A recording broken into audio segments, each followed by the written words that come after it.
Welcome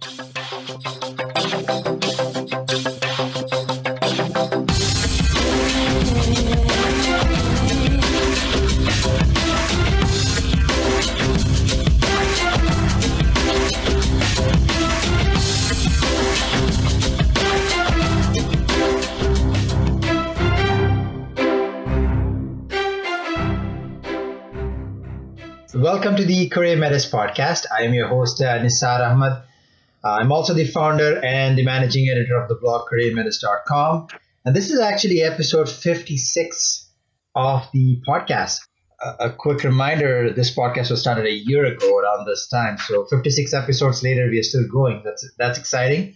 But today's episode is part of the Day in the Life of series. In the previous 8 Day in the Life of series interviews, I've conducted interviews from individuals from a particular career. And today's career that I've chosen, I'm speaking with a growth hacker. And our guest name is Juan Campos.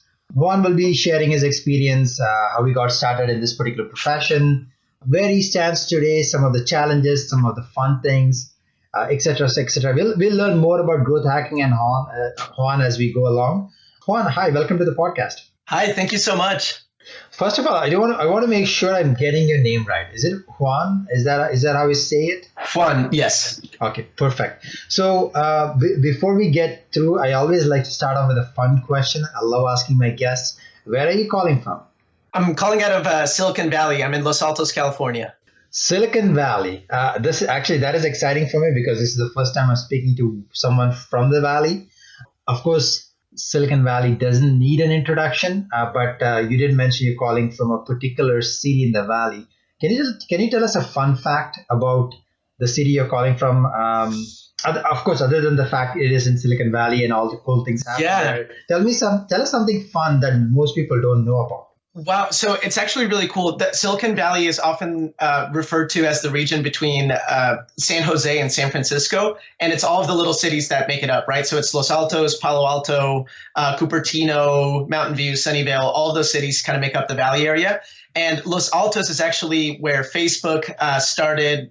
We're actually friends with the guys that live at the house that Mark Zuckerberg moved into whenever they moved Facebook out to Silicon Valley. And this, because so many great startups have come out of here, Apple, IBM, Hewlett-Packard, then this is actually one of the top 10 most expensive zip codes in the United States. It's super pricey to live out here. Nobody owns their home. Everyone's just renting it because it would be impossible. They're all multi-million-dollar properties. Yeah, I mean, that is the hotbed of innovation for all things that we experience, Facebook, YouTube, everything. So, of course, I'm not surprised. I've heard that things are pricey, but it's fun to know that a lot of people, if you watch the movie The Social Network, or if you have even read the Mark Zuckerberg story, when they moved out of the university, they went into a house. And it's exciting to hear. It's that house. That's amazing. Oh, I can walk to it. I can walk to it from here. Yeah. It's that house that's in the movie that, with the pool that they like tear down the chimney whenever they're like messing around in the house. Yeah. It's that house. Yeah. That is exciting. That is really exciting. So let's move on to the interview. So I'd love to, two questions I have. First of all, can you tell us a little bit about yourself and why growth hacking? I started my first business in 2010, right out of high school. I was going to school at the time. I was doing all of my schooling online, and I was starting my first business. And by the time I was about 22, we had done about $300,000 in business. I was just so in love with entrepreneurship. We were crushing it. I took some of that money and went down to South America. I was traveling through Latin America, which is where I met my current co-founder of the startup that I'm working on right now. And she had worked on the growth team for a company that exited to BBVA, the bank in Europe. And it was a fintech startup. And while we were traveling, we realized that there was a lot of people just like us, millennials, that love traveling. And so we started coming up with a community, which is now Nomad App. And while we were growing that community, that startup, that travel tech startup, we realized that the only thing that matters in a company is growth. Like at the end of the day, business is super simple. If you take it down to like, you have to make more money than you spend. Like that's it. So if you're doing that, then you're in business. And so we realized that what we had learned in growing that community was super, super valuable. And there was so many funded startups that had that pain point, right? They had created something beautiful or a very practical tool, but they had no idea how to get people to use it. And that's the only thing that we knew how to do, was how to get people to use something. And so we started doing like freelancing gigs. And now that is what I do now. Basically, part of my day, I'm running growth for probably 7 or 8 different startups. And then the other part of my day, I'm at the accelerator that we got accepted to, which is the accelerator that Dropbox and PayPal came out here in Silicon Valley, Plug and Play. So that's kind of how I came into growth hacking, was just out of my own experience, out of my own need of growing my startup, and then realizing that pretty much everyone needs that, especially funded startups out in the Valley. That's actually interesting, because you said something at the beginning saying that, if you're not growing, the business is actually done. You need to make more than what it is costing you. And Always. And today it's now mainstream news. Every day there's startups that are growing. There's so many startups. So if someone is a growth hacker, and they're good at it, they virtually have zero unemployment, because if they can deliver, there's so many startups willing to hire them, right? Right. Yeah, definitely. I mean, if you have to care about growth. Every company has to care about growth. Either the CEO and internally the team is like, that's their religion. It's like, we are always worried about customer acquisition. We're always worried about lowering our churn rate. We're always worried about user retention. Or if the CEO has good self-awareness and they're like, hey, I don't really care about this. I'm a product person, but at the end of the day, I see the value in increasing our bottom line and increasing our user base. Then they have to work with someone that is very experienced in that field. There's just no going around it, especially because funded startups, they need customers either to go revenue positive or to be able to go back to their investors and say, hey, we have more and more and more users. Like now we can raise another round. Like they need users no matter what. So what's good is funded startups in general will disproportionately spend money on customer acquisition. So let's say a normal company spends like 5 to 10% on growth, 5 to 10% of their budget on growth. A funded startup has to spend like 15 to 25% of their money. And if you just raise $3.5 million from Sequoia Ventures out in the Valley, like you have to get users. You can't just go back to your investors and say, okay, I built a cool tool. You have to go back and say, hey, we have 100,000 people using our platform. And that's where we come in. And that's where, these funded startups that are sitting on a lot of money for customer acquisition, they have to spend it on someone that has the credentials to say, I know what to do with this. All right. That makes total sense. So before we get a little bit into the interview, I want to clarify a little bit. Maybe you can give some clarification. What does it growth hacker do exactly? I understand growth, but let's talk about the mechanics. What does the day-to-day look like for a growth hacker? So by definition, my main focus in a company is figuring out the greatest amount of results that we can get on customer acquisition for the least amount of resources, whether that's time or money or like whatever we define as the limited resource that we're working with. So I'm always interested in figuring out what's the right platform that we need to be engaging with people's attention. At the end of the day, we're trying to get people's attention before we can tell them how cool our features are or how much better we are than the competitors. We need people's attention. So I need to figure out what's the right platform for our audience. What's the right paid strategy for our audience? What's the right content that we need to be putting out? And then what's the right message? So those 4 things is what I'm looking for. What's the right message to them? And also just like figuring out who the right audience is, right? Who's the cheapest audience that I can get that will give me the greatest amount of ROI, of return on my investment. So that is the secret. That's like and not just for me, but that's what like everybody should be worried about. If you have a SaaS platform, if you have any kind of consumer facing, or even if it's a B2B, you have to be answering those questions for yourself. Interesting. Okay, so that gives me a little bit more clarity. And let's take a day like today or any given day. What do you do like beginning of the day till the end of the day? What are some of the things? Can you walk me through what a growth hacker does? What type of tools he or she uses? Sure. So there's like methods and principles that I'm worried about. So on the principle part of thing, the principles are like what I would call the things that I will learn that no matter what changes in the growth hacking environment, I will be able to navigate the choppy waters because I understand the principle of like how to get people's attention or the principle of human behavior. And then the methods, these are like the tactics, like what's the tool, what's the new distribution method. But the problem with only learning the methods is that those change a lot. Right. So like, for example, Mass Planner, which was a tool that many growth hackers were using to automate engagement on Instagram and Facebook, just announced that they were shutting down their Instagram and Facebook integration because they got basically a letter of cease and desist from Facebook and Instagram. So whenever they had to shut that down, then Mass Planner had to close that integration. Instagram had to do this. So like the tools, I'm less romantic about than just the principles. So in principle, I'm running a lot of experiments to figure out exactly that for my clients. Where is their audience? So like, let's take this podcast. Who are the people that you're trying to target?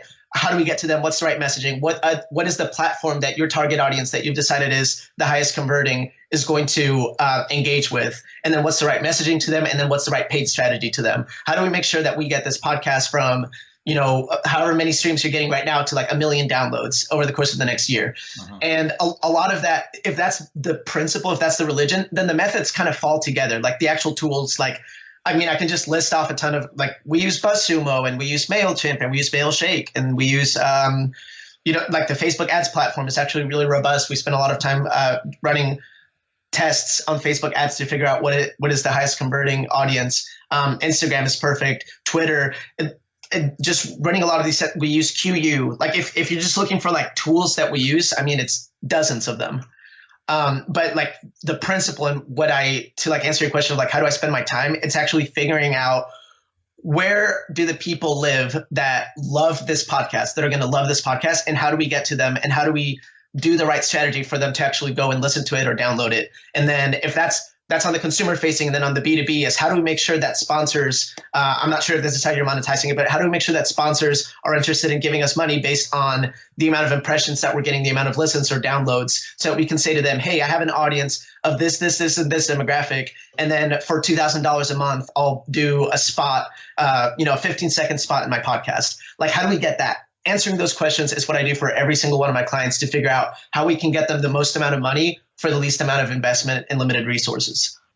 Fair enough. Thank you. So the best, if I took one thing away, it's the principles rather than tools. And if I can draw a woodcutter analogy, or any type of like a blue collar worker, you would say it's not necessarily the quality of the tools, but the skills that person has that defines success in that role.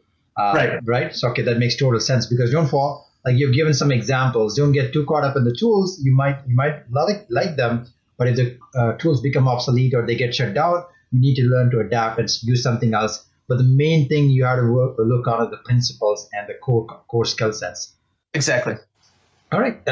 Juan, you sound like a very excited and passionate person about what you do, which is great. I love it. But that's one of the great things about these episodes is I love to talk to people who love what they do.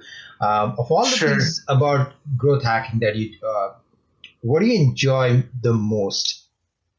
I love that I get to make my own luck.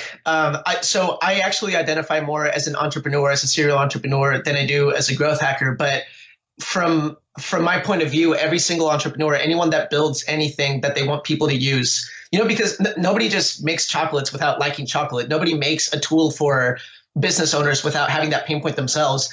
And if you put that much work and that much effort, and you've been coding something for the last 18 months, and then you went and raised $500,000 as an angel round for you to take off with the company, like, I worry for the people that do that but have no idea how to get traction. And so I love that as a growth hacker, I get to study growth and I get to see it at scale so that I can apply it in my own startups. I get to test out the theses and theories on dozens and dozens of startups, and I get to see great success getting them on Forbes, on Inc., on Entrepreneur, seeing their numbers blow up when we do a product hunt launch and we hit the front page and we're in the top 10 most popular apps of that month. Like, I love seeing that. And I love testing things at scale so that I can apply it into my own startups. And like I said, creating my own luck. I don't have to cross my fingers and hope that something I work on 5 years from now does well. I can guarantee some level of success of that because I understand traction and I understand human behavior and how to create something that people are going to love. And that's exciting to me because that guarantees that anything I work on, whether it's a passion project, if it's like a music project, anything that I do is going to get some level of success by those metrics. All right, that actually sounds very exciting. So thanks for sharing that. Of course, in my experience, anybody I've spoken to, no matter what they do, there's also the flip side. There are some challenges involved, things that they do not necessarily enjoy in what they do. So, what would you say are some of the challenges that you face or you come across? So, I mean, I would say it's definitely a challenge if you're going to go into growth hacking and you don't like learning and you don't like being patient. Or if you really like the product, if you get really romantic about the product, those are challenges that you're going to face because, like I said, like tools get shut down all the time. Like platforms change. Like if you're a Twitter growth hacker and then 3 years down the road, Twitter just isn't doing as well, and that's not where the attention is. But you're romantic about the platform and you don't want to jump on another platform that does have people's audience, like Facebook, like Musical.ly, like Snapchat. Then you're going to lose because you got romantic about the methods that you're using. So if you like learning, then these challenges aren't challenges. They're just opportunities to figure out where the attention is and how you can get in front of your target audience. But if you don't like learning, then that's going to be a problem. If you only learn the methods, if you really only care about the product and it's not your religion, your mindset, your constant 24/7 mindset is to grow startups, then you're really going to see that because it's an ever evolving, ever changing industry, and you always have to stay on top of it. Unlike maybe and I'm saying this out of ignorance, I don't know if that's the case, but let's say something like engineering or some sciences that are like very established, and you're doing, you'll go to school for 4, 5, 6 years, and then you get to execute on that knowledge for the rest of your career. That's not growth hacking at all. So the most important thing is being agile, being flexible, and being willing to learn. And definitely, those are big challenges. All right, so let's shift gears. So someone listening to this, they are excited about growth hacking. What do you recommend the path to get started? So the number one thing that I would say to someone that wants to be a growth hacker is to have trophies. Nothing will get you a gig faster than you just being the real deal and you saying, these are the things that I've done. Not this is what I studied, or nobody's going to ask to see your diploma or to see. This is very much an industry where you have to have results that you can show, and you can go and drop it on the desk of the CEO that you're trying to get hired by and say, I've done these things. Hire me and I will do these things for your company. So if you're trying to get into growth hacking, pick a brand, any brand. You can do it for your dad's auto part business. You can do it for your mom's, chocolate delivery business. You can do it for your or pick any brand, even if you have to do it for free. Do it for a YouTuber, do it for a musician, do it for your little brother that wants to have a YouTube channel where he just writes music. Pick a brand, any brand, and grow it as big as you can. In executing, you will have to learn a lot. You will have to join the right Facebook groups. You will have to buy the right books. You will have to learn, and you'll have to understand the principles of growth hacking. Once you have that, you'll be able to go to someone and say, hey, I took this brand from 0 to 1 million downloads on a podcast in less than a year. What I did with them, I can do for you. That is the best way for you to get started. There is no course that can fix it for you. There's no certification or diploma that will do more for you in the career than for you to just have the results.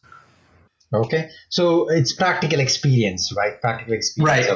Right. And you having done something, and you can show to the potential employer, potential startup, or even a company you want to work for that I've done something, I'm the right person. You have to hire me. Right. What about certifications or degrees, courses? Any recommendations on that, Juan? Yeah. So I currently, along with an awesome group of entrepreneurs, I help run the largest growth hacking community in Silicon Valley. And it was originally started by GrowthX, which is the growth academy out of Soma in San Francisco. And I think they do the best job that I've ever seen of actually creating a curriculum for entrepreneurs to go from 0 to competency in growth hacking. They do a great job of growth hacking, the learning of growth hacking, so to speak. But other than GrowthX, or I've seen some Udemy courses that do a great job in explaining the principles of growth hacking and the tools. Those are all awesome, but at the end of the day, you just really need the practical. It's very much it's like being an artist or wanting to get hired as an athlete or a musician or something like that. You have to know how to do the stuff. You have to be the real deal. There's no third-party endorsement that can help you more than you just knowing the stuff. Fair enough. It's just that kind of field. Okay. So it's all about networking, connecting with the right individuals who have done it so you can learn from them and you can grow along with them, right? Yeah. Well, and actually just like executing too. I mean, you can spend all day on Facebook groups and learning from other people, or you can just spend all day you literally opening up your Instagram and being, what do I do? Like, how do I grow this? And then like interacting with people, sending messages, and you can just try something like, okay, I'm going to try something. I'll just like start sending out messages I'll go to the hashtag work or hashtag employment. And then let me see what people are talking about in there. And let me see like how I can engage with people and how I can tell them like how I can interact with their content and then see if they'll come back and look at my page and then maybe they'll listen to my podcast. Like that's just a very, very, and then of course at scale, like once you're doing, you'll do that for a month and then you realize like, I'm spending so much time doing this and it is good, but I wish there was a way to automate it. And then you're going to go to Google and you're going to say, hey, how do I automate doing this? And then you're going to find a tool.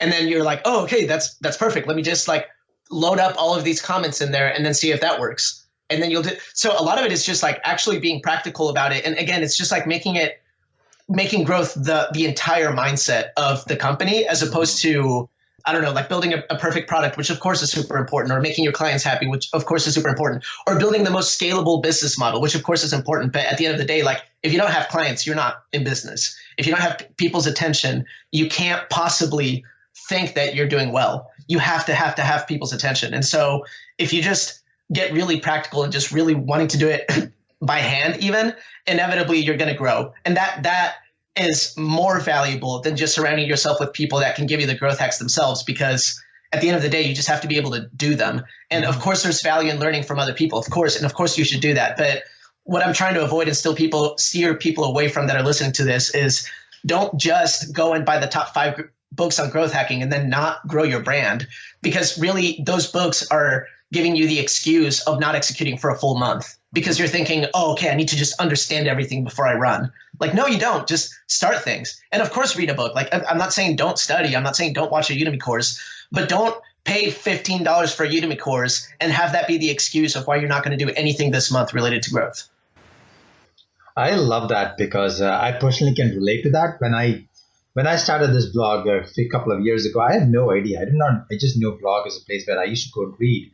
I did not know anything about growth. So one thing I did is, you know what, enough books. I just opened an account, a WordPress account, and started writing. Yeah. Then I started expanding into guest authors and partnerships and all that. 2 years later, a lot of the things, if I had to study and learn all the steps it would take me to be where I am today, I would have got overwhelmed and not even done anything. So the whole idea of getting started is very, very important. And it's amazing when you start taking action, good things start happening. I mean, if I can simplify it, that's exactly that. So I didn't mean to take away from your point, but I just thought I should just. No, definitely. Yeah.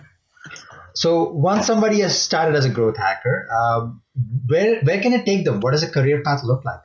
I mean, you can make really good money, especially out here in the Valley, because like I said, startups just have to spend disproportionate amounts of money on customer acquisition. So if you have the success stories, if you can say, hey, I can take a podcast from 0 to 1 million downloads in a year, and it's actually true, and you actually have done it, and you really do know how to do that, it's pretty easy for you to find 4, 5, 6, 7 clients that will pay you $3,000 to $10,000 each a month on retainer to do that for them. That's the number one thing that's the thing that they have to spend money on. If they don't spend money on that, then they're not in business. They have to spend money on getting more clients. Mm-hmm. And if you know how to get 1 million downloads this year, yeah, of course, that's worth $30,000 of paying you $3,000. You know, like it's a no-brainer for these companies. So the better you are at it, the higher prices can be. You know, then you can start saying $10,000, $15,000 month retainers for you to get those results. Mm-hmm. And the more trophies that you get, the easier it is for you to build your personal brand and start getting leads coming to you and referrals of people saying you really need to be working with these guys. And the more and more that you do it, the bigger and bigger that you can grow. You don't have to build an agency. You don't have to have a website that's here's my growth hacking agency and here's my company. And but like now more than ever, people are not buying businesses, or it's not B2B or B2C anymore. It's like H to H. You know, like people are hiring humans, human to human. And so if you can get in front of those people and they can see that you're the real deal and you have the right stuff to make their business take off, then you can charge really good money for those results. it's just so valuable. It's too valuable for them not to. So results and experience are everything. Yep. That's what I hear. So Definitely. The next question is a tricky question, because let's say someone stops you as you're in the middle of a street, and someone just wakes you up and says, what is one advice you will give to someone who wants to get into this field? And you can only give them one advice. What would that be? Get started. Pick a brand, any brand. Yeah, like just get started. Pick a brand and grow it. And yeah, talk to the right people and just make that the thing that you do and that you care about. And talk to everyone that you can. Talk to the top 10 marketers around you and ask them, like, what's the advice that you have for me to grow on Facebook? How do I grow on Twitter? How do I grow on Instagram? How do I grow? Like, where is people's attention? What's the demographic that's living on Snapchat right now? Is that right for my audience? Is it like, you just have to get started. There is no sitting around for a month trying to work on your weight loss plan. Literally just eat less calories than you burn every day and then walk. And, and then that will turn into, oh, I can walk even further. And then that'll turn into, why don't I just start jogging? And then that will turn into, oh, I have some jogging friends that I can do that on the weekends. And then that will turn into, every Friday they get together and play ultimate Frisbee. I'll do that. And then next thing you know, like, if you fall in love with the process, trust that time is going to move forward with or without your permission. And if you just trust the process and you stay in the pocket, if you just hold your posture of loving that, guess what? A year later, you're there, because you're getting 1% better every single day, and time will continue to move forward. We're a product of our habits. If you fall in love with growth and learning how to get more downloads over a year, your podcast will inevitably be bigger. So Wonderful. Just get started. Yeah. I love that. I love that advice as well. We have actually come to the conclusion of our interview here. Awesome. Lots of great tidbits, lots of valuable information. Before we wrap up, any last words? No, I would really appreciate it if anyone that wants to stay in touch wants to get a hold of me. I'm on all of my social media as Juanikin. That's my personal brand. Juan, my name, and then Nikin, Juannikin, Juanikin, like Anakin from Star Wars. I'm happy to answer any questions if anyone wants to hit me up. I like to be very collaborative and helpful in any way I can be. So feel free to reach out and get a hold of me. My startup is Nomad App, and look forward to staying in touch. Yeah, I'll make sure to add those links when I do the summary of the episode. In that case, they can reach out to you and learn more from you. So Juan, thank you very much. It was a pleasure. As I mentioned, lots of great information shared. It was a pleasure to have you as a guest. Thank you so much, Nissar. Likewise. You're welcome. Thank you. Thanks, folks, for listening to this episode of the CareerMetis Podcast. I have written a brief summary of the interview as part of a blog post on CareerMetis.com. If you enjoyed this particular episode and also learned something new, feel free to post a comment or a review. And if you really loved it, definitely go ahead and share this among your network. As always, you can find all the episodes of the podcast on TuneIn, Stitcher, SoundCloud, and of course, iTunes as well. Until next time, this is Nissar Ahmed, your host for the CareerMetis Podcast. Thank you.